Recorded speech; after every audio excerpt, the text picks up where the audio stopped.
Haleluya, puji Tuhan.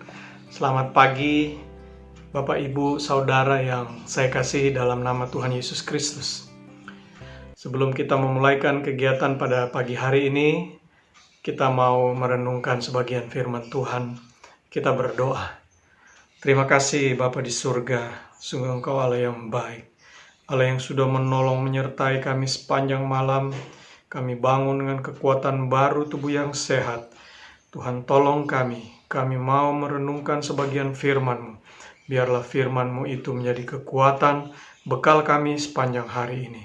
Dalam nama Tuhan Yesus Kristus, mengurapi kami semua dimanapun kami berada. Terpujilah nama Tuhan, dalam nama Yesus. Amin. Kita bersyukur pada pagi hari ini. Kita baca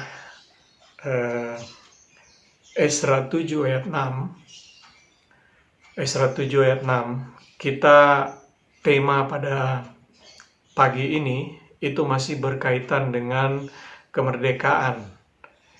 Jadi kita baru saja memperingati 17 Agustus. Pada tahun ini kita merayakan yang ke-76 tahun Indonesia merdeka. Kita bersyukur atas kemerdekaan yang sudah Tuhan berikan. Kita baca Esra 7 ayat 6. Esra ini berangkat pulang dari Babel.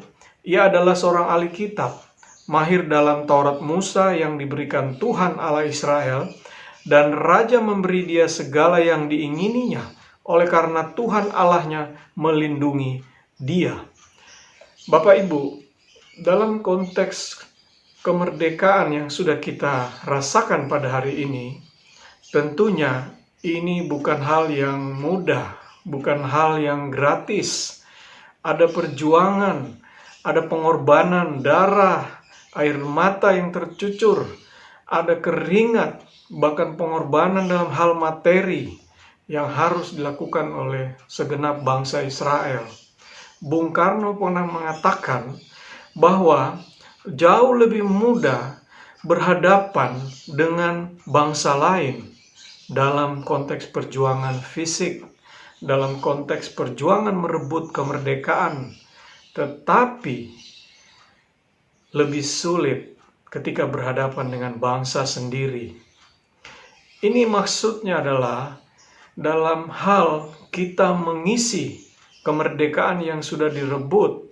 Bukan hanya perjuangan fisik, tetapi juga di situ ada kesepakatan, ada konvensi bapak-bapak bangsa kita, beragam suku, beragam agama, semuanya bersama-sama bersatu padu dalam naungan Negara Kesatuan Republik Indonesia. Pertanyaannya adalah, apa yang akan kita lakukan? Kontribusi kita apa dalam mengisi kemerdekaan ini? Kita lihat di dalam Esra ini, dan sebetulnya juga Nehemia. Kita perlu waktu untuk membaca kedua kitab ini. Kedua kitab ini sebetulnya satu. Ketika bangsa Ibrani ini keluar dari pembuangan di Babel, mereka mendalami kedua kitab ini sebagai satu kitab, juga menjadi kesatuan dalam kitab Taurat. Esra adalah juru tulis raja. Dia ahli kitab. Dia menguasai kitab-kitab Taurat. Dia juga menguasai pemerintahan. Dia memiliki kualitas SDM yang baik dan unggul. Nehemia adalah juru minum raja, sama dengan Esra. Dia juga memahami kitab.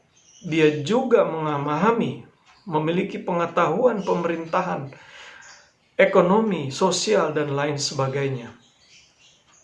Kedua orang ini, ya, kalau kita lihat ya, adalah lingkar dalam. Mungkin hari ini mereka adalah ibaratnya staf khusus presiden. Sekian lama bangsa Israel terpuruk. Kalau kita lihat di Yesaya 25 ayat 11, di situ dikatakan bagaimana Allah menghukum bangsa Israel dan mereka dibuang ke Babel selama 70 tahun. Negeri mereka menjadi tandus, reruntuhan di mana-mana, dan bangsa Israel menjadi hamba di negeri tempat mereka dibuang. Ini bukan persoalan yang gampang. Dalam hal sosial misalnya, terjadi carut-marut, tatanan yang sudah terbentuk, keturunan suku-suku bangsa Israel begitu jelas sebelum pembuangan di Babel. Tapi setelah pembuangan di Babel, kondisi sosial itu sulit lagi ditata kembali. Terjadi perkawinan campur sesama ataupun dengan bangsa-bangsa di luar bangsa Israel. Ini yang dialami, yang dihadapi oleh Ezra dan Nehemia. Persoalan ekonomi. Mereka harus menghadapi bagaimana tuntutan bangsa, bagaimana diceritakan di Nehemia. Ya, keluhan-keluhan bangsa Israel, rakyat mau makan apa? Betul mereka dibekali oleh surat dari raja mereka layani, Raja Persia. Ya, memang raja ini dijamah oleh Tuhan. Allah melembutkan hati raja ini, menggerakkan hati raja ini, sehingga sejak pemerintahan Raja Persia ini, kalau kita lihat di Ezra 7 di situ, bagaimana Allah menggerakkan hati bangsa ini. Sejak saat itu, ya, mulai Ezra 1, terjadi ya pengembalian bangsa Israel secara bergelombang kembali ke Yerusalem. Tetapi tantangannya sulit. Bahkan Nehemia pernah menerima ancaman secara politik dari bangsa-bangsa di sekitar Yerusalem. Dan malah dikatakan di situ ada raja di Yehuda. Pada akhirnya memang Ezra menjadi imam. Dan dia memang adalah keturunan imam besar Harun. Di Ezra 7 ayat 1 dan seterusnya. Nehemia menjadi kepala daerah. Dalam hal ini bukan persoalan siapa mendapat jabatan apa, tetapi peran apa yang sudah mereka lakukan di tengah-tengah bangsa mereka. Ketika mereka menjadi juru minum dan juru tulis raja, tentunya raja sering bertanya, sering bergaul dengan mereka. Raja bertanya urusan macam-macam, urusan pemerintahan, urusan ekonomi, urusan politik. Kalau mereka tidak tahu, tidak paham, tidak mungkin mereka menjadi juru minum dan juru tulis raja. Mereka membekali diri mereka dengan SDM yang baik, SDM yang unggul, sehingga itu bermanfaat. Mereka berfungsi sebagai penasehat raja.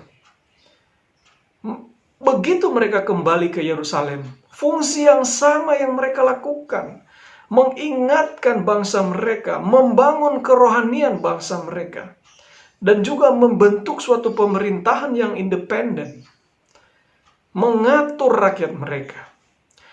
Saya mencatat tugas seorang penasehat menurut Colin Powell. Dia adalah keturunan bangsa kulit hitam pertama yang menjadi kepala staf gabungan di Amerika Serikat. Dan juga pernah menjadi penasehat keamanan nasional. Dia sebutkan di situ bahwa tugas seorang penasehat terkadang menjadi penilai. Seperti polisi lalu lintas, seperti wasit, seperti petugas pemadam kebakaran. Kadang dia menjadi seperti pendeta, seperti psikiater. Kadang dia harus mengawal opini publik dalam melayani presiden. Tugas kita mungkin beda-beda. Tuhan percayakan kita berada di tengah-tengah bangsa ini. Kita mengisi tugas sejarah kita ketika kita hidup di dunia ini. Kita mau melakukan apa? Kita mengawal bangsa ini supaya bisa berdiri tegak di tengah-tengah bangsa yang lain. Allah akan memberikan kita hikmat apa yang harus kita lakukan. Menjadi penasehat-penasehat di akhir zaman. Menjadi advisor-advisor yang mumpuni. Menjadi berkat di tengah-tengah bangsa. Dengan segala tanggung jawab kapasitas yang kita miliki. Kita berdoa. Terima kasih Tuhan Yesus atas firman-Mu. kami belajar dari pengalaman Ezra dan Nehemia, kami bisa menjadi berkat buat bangsa ini. Berkati kami, berkati anak-anak kami, berkati pemuda-pemuda kami, supaya kami boleh menjadi tiang-tiang, menjadi berkat buat bangsa kami ini. Tuhan memberkati kami semua. Tuhan memberkati negara kesatuan Republik Indonesia. Dalam nama Tuhan Yesus Kristus kami berdoa. Amin. Tuhan Yesus memberkati kita semua. Merdeka!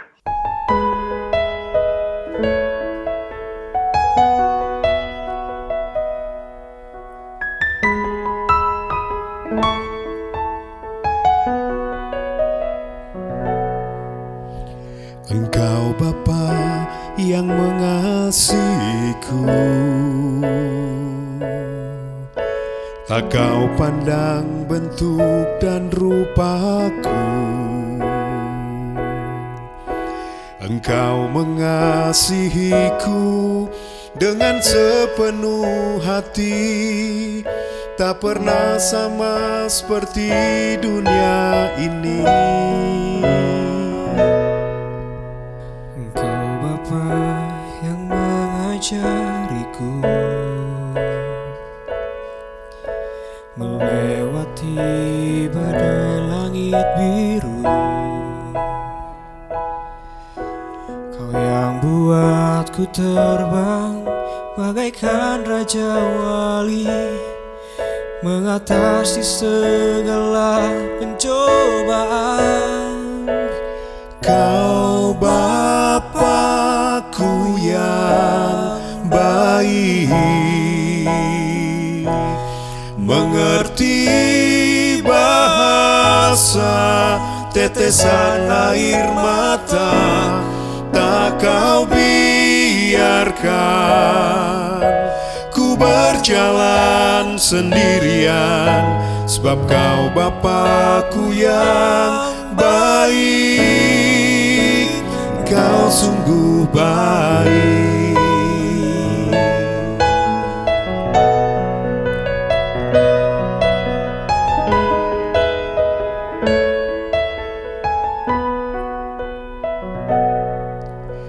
Engkau Bapa yang mengajariku melewati badai langit biru. Kau yang buatku terbang bagaikan raja wali, mengatasi segala pencobaan.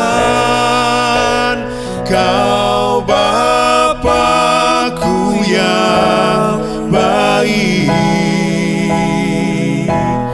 mengerti bahasa tetesan air mata, tak kau biarkan ku berjalan sendirian, sebab kau Bapakku yang baik. Kau Bapakku yang baik, mengerti bahasa tetesan air mata, tak kau biarkan ku berjalan sendirian, sebab kau Bapakku yang baik, engkau sungguh baik,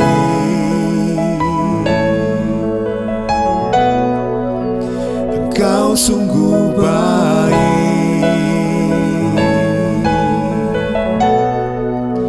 engkau sungguh baik.